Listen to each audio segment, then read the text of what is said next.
Essa que temos agora aqui é uma questão também de prova anterior do Enem, mas uma daquelas questões que vai exigir do candidato não um conhecimento técnico ou teórico propriamente, mas muito mais uma capacidade de interpretar as informações que são oferecidas no texto.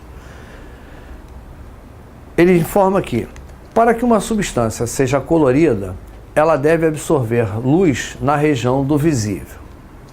Quando uma amostra absorve luz visível, a cor que percebemos é a soma das cores restantes que são refletidas. Eu vou fazer um rápido comentário sobre isso. A luz branca emitida pelo sol, por exemplo, ou por uma lâmpada, ela é chamada de policromática, porque, na verdade, ali estão reunidas, ali estão superpostas 7 cores básicas diferentes. E quais seriam essas 7 cores básicas diferentes que ali se encontram formando a luz branca? Nessa ordem, nós temos a radiação vermelha, nós temos a radiação alaranjada, amarela, verde, azul, anil e o violeta. Essas são as 7 radiações básicas que compõem a radiação branca. Elas formam o que nós chamamos o espectro visível da luz branca. Muito bem, se determinado objeto é iluminado com luz branca, ele recebe, na verdade, todas essas radiações. Por exemplo, a caneta que eu utilizo aqui para a escrita aqui no nosso quadro, na nossa tela. Essa que eu tenho na mão, no momento, é uma caneta de cor azul. Ela está recebendo iluminação branca. E, no entanto, eu vejo azul. Na verdade, os pigmentos que recobrem este material absorvem todas as radiações que estão chegando aqui com a luz branca, exceto a radiação azul. Ela reflete de volta a radiação azul. Ora, se ela envia aos meus olhos luz azul, é evidente que eu vejo este material na cor azul.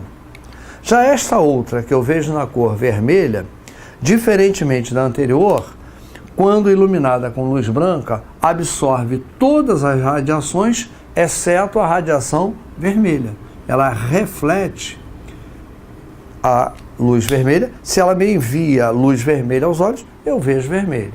Então, conforme disse o nosso texto ali, a substância, a peça é vista pela cor que ela reflete. Muito bem. A figura 1 mostra o espectro de absorção para uma substância e é possível observar que há um comprimento de onda em que a intensidade de absorção é máxima. Então, ele preparou aí um gráfico, uma tabela, né? Nós vamos verificar na tela seguinte, que mostra que há um comprimento de onda em que a absorção realizada pelo objeto ocorre de forma mais intensa, ela é máxima. Um observador pode prever a cor dessa substância pelo uso da roda de cores, que é a segunda figura. O comprimento de onda correspondente à cor do objeto é encontrado no lado oposto, olha aqui, ó, no lado oposto ao comprimento de onda da absorção máxima. Então, olhando esse conjunto de tabelas que ele me diz, olha aqui, ó, intensidade de luz absorvida. Eu tenho média absorção, cai, absorção máxima e absorção praticamente nenhuma, né, chegando a zero. Então, aqui eu tenho absorção máxima para essa substância, neste comprimento de onda, registrado neste eixo aqui do gráfico. E lá na roda, eu verifico o seguinte, de acordo com o texto, se a substância absorve nessa região, se a absorção máxima se dá aqui, significa que a cor deste objeto está na posição oposta desta roda. Olha lá, ele apresentará esta cor aqui. Então, qual a cor da substância que deu origem ao espectro da figura 1? Observem que eu não preciso ter um conhecimento técnico. Ele me deu todas as informações no texto, eu preciso sim ser capaz de compreender, interpretar corretamente as informações que me foram dadas. Ele me deu esse gráfico. Eu estou verificando que para essa substância, a absorção máxima está aqui, ó, num comprimento de onda um pouquinho abaixo de 500 nanômetros. Um pouquinho abaixo do 500. Eu vou observar lá na tabela. Aqui na tabela, eu tenho 400, 430, 490, 560. Bom, esse valor aqui, 500, né, ele está muito próximo ali, ele está entre o 490 e o 500. Ele está, portanto, nessa zona aqui, ó. Essa é a faixa de absorção máxima desta substância. Conforme disse o enunciado, conforme consta aqui da figura 2, a cor deste objeto se encontra numa posição oposta lá na roda. A posição oposta aqui na roda seria essa aqui, ó. Então, se ele absorve ao máximo aqui, a cor do objeto é essa aqui. Aqui nós temos a radiação vermelha, a cor vermelha. Então, este objeto tem cor vermelha. Nós vamos assinalar a letra E como alternativa correta. Então, o interessante dessa questão é exatamente isso.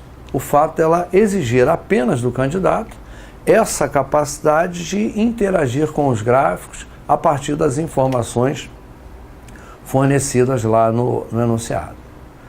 Agora, questão número 5, questão na área da eletricidade.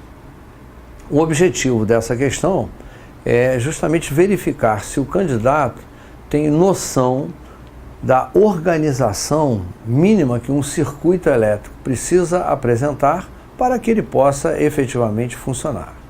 Então, observem que o texto diz lá o seguinte: um curioso estudante empolgado com a aula de circuito elétrico que assistiu na escola resolve desmontar sua lanterna.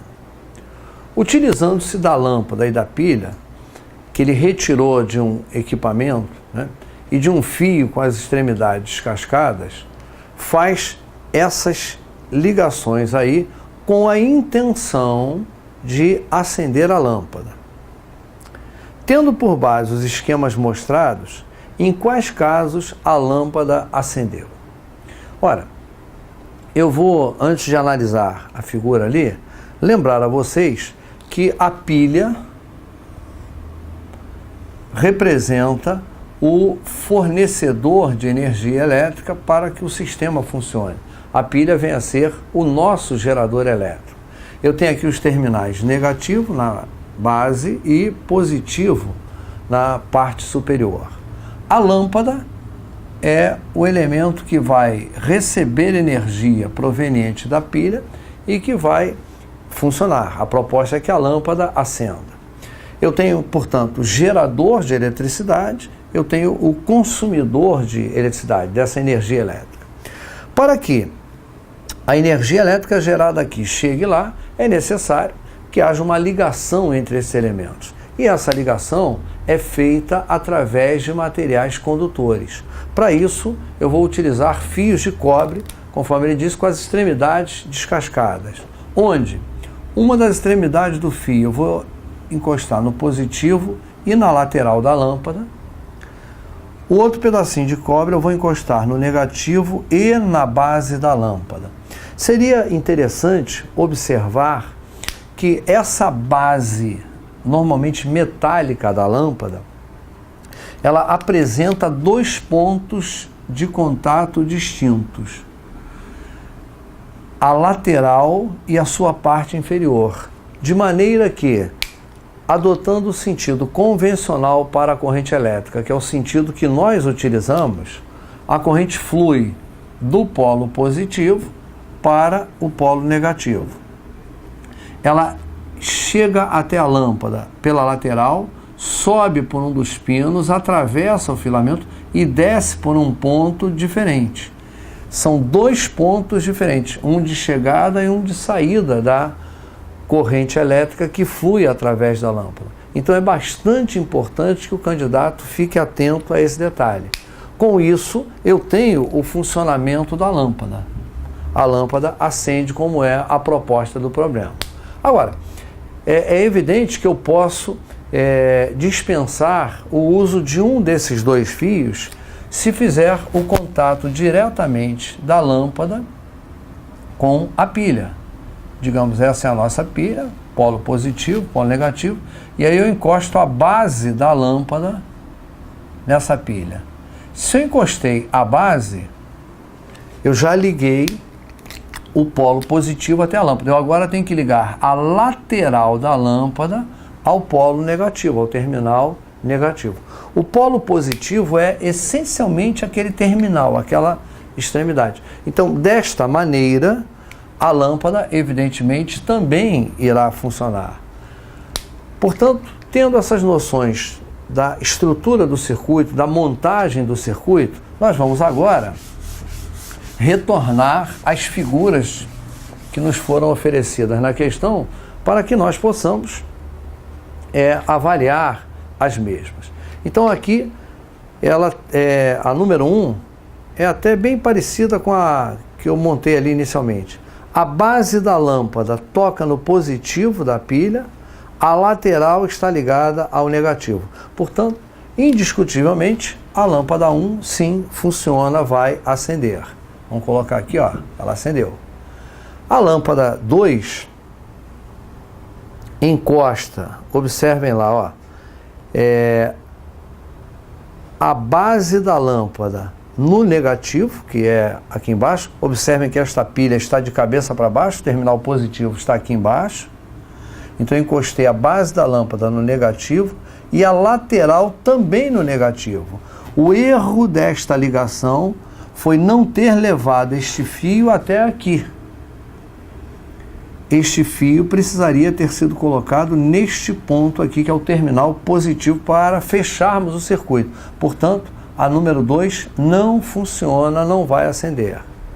A lâmpada de número 3 tem a base ligada no positivo da pilha, a pilha agora voltou à sua posição inicial, e a lateral da lâmpada está ligada, sim, no negativo. Essa funciona, olha lá, nossa lâmpada aqui, 3, está acesa.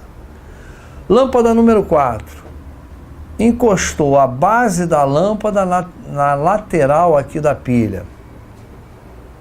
Essa lateral aí, ela não tem essa capacidade, ela não tem essa voltagem elétrica. Eu tenho um terminal positivo no biquinho ali da pilha, naquela parte superior, e o terminal negativo na sua base, não na sua lateral. Essa lâmpada aqui não funciona. A número 5, eu não preciso nem me prender a analisar, porque foi cometido um erro grosseiro, o de colocar o fio, observem, no vidro da lâmpada. O fio tem que ser colocado na base metálica, jamais no vidro. Esta também não irá funcionar. A nossa lâmpada de número 6, eu encostei a lateral no positivo e a outra lateral, olha aqui, ó, no negativo. O erro foi este fio ter sido encostado na lateral. Se ele encostasse aqui na base da lâmpada, sim, ela funcionaria. Mas nessas condições, não. E a número 7, encostou a lateral da lâmpada no positivo da pilha e a base, observem, no negativo. Eu aqui tenho um circuito fechado, essa funciona, essa lâmpada acende. Portanto, casos em que ela irá acender 1, 3 e 7. 1, 3 e 7 aparece para a gente aqui, ó, na alternativa D, que vamos marcar como correta. Então, vejam que o fundamental nesse tipo de questão era observar a utilização correta da polaridade da pilha e dos pontos de ligação da lâmpada. Atenção, né, para esses detalhezinhos. Isso é bastante importante para que você consiga fazer bem esse tipo de questão. Então, essa nossa questão aí foi já comentada. A número 6, questão que aparece aqui em seguida, fala sobre a capacidade dos motores de realizar trabalho. Nós aí estamos entrando na chamada área da termodinâmica. A termodinâmica visa exatamente fazer esse tipo de análise. As transformações de calor em trabalho, em movimento.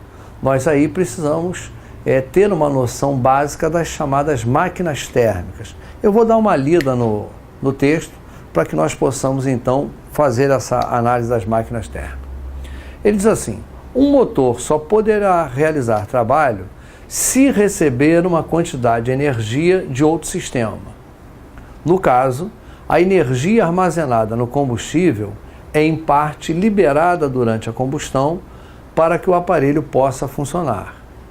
Quando o motor funciona, parte da energia convertida ou transformada na combustão não pode ser utilizada para a realização de trabalho. Então o texto já define esta questão. Isso significa dizer que há vazamento, há perda de energia em outra forma. De acordo com o texto, as transformações de energia que ocorrem durante o funcionamento do motor são decorrentes de quê? Bom, responder à questão propriamente é até relativamente simples, mas o importante para nós nesse momento aqui é falarmos um pouquinho sobre esse sistema que é bastante abordado nas provas do Enem. Que sistema seria esse? As chamadas máquinas térmicas. Vamos voltar um pouquinho aí na história para compreender o início desse processo. Na Inglaterra, existiam minas de carvão, onde esse carvão era retirado a profundidades relativamente grandes, e uma das consequências dessa retirada do carvão, de você ir fazendo os buracos, né, para buscar o material, era o aparecimento de água. Essas minas ficavam inundadas e havia necessidade de se retirar essa água das minas. Até que, num dado momento, um determinado cientista teve a ideia de desenvolver uma máquina para retirar a água dessas minas. Até então, essa água ou era retirada por pessoas, através de recipientes, como baldes, por exemplo, ou de animais que puxavam esses recipientes, retirando a água para fora. Ele teve, então, a feliz ideia de desenvolver um sistema onde ele queimava um combustível para gerar movimento da máquina e fazer a retirada da água. Com isso, ele substituiu o uso dos animais. Essa foi uma das razões, inclusive, das unidades de medida da potência dessas máquinas térmicas ser expressas em cavalos. Cavalo vapor, horsepower e assim por diante. Bom, o que vem a ser uma máquina térmica efetivamente? A máquina térmica é um sistema que recebe energia essencialmente sob a forma de calor. Por exemplo, o motor de um automóvel é um excelente exemplo de uma máquina térmica. Coloca-se o combustível no tanque do veículo. Esse combustível é levado ao motor. Lá no motor, esse combustível é queimado. E o calor resultante da queima desse combustível é utilizado em parte na geração de movimento do mesmo. Então, o motor à explosão de um automóvel, por exemplo, é um excelente exemplo de uma máquina térmica. A máquina térmica recebe energia sob a forma de calor. Parte desta energia ela converte em movimento, portanto, a realização de trabalho, que é a finalidade básica da máquina térmica. Ocorre que ela não consegue converter toda a energia que recebe em calor. Há uma limitação. Parte dessa energia é perdida para o meio ambiente, ainda sob a forma de calor.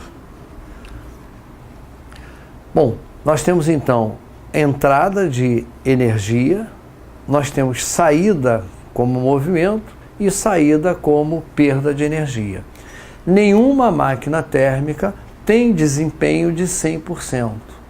Não há nenhuma máquina térmica que consiga converter toda a energia que recebeu em movimento. Nós sempre teremos alguma perda. Os motores, por exemplo, atuais de automóveis, eles têm uma eficiência de aproximadamente entre 30% e 40%.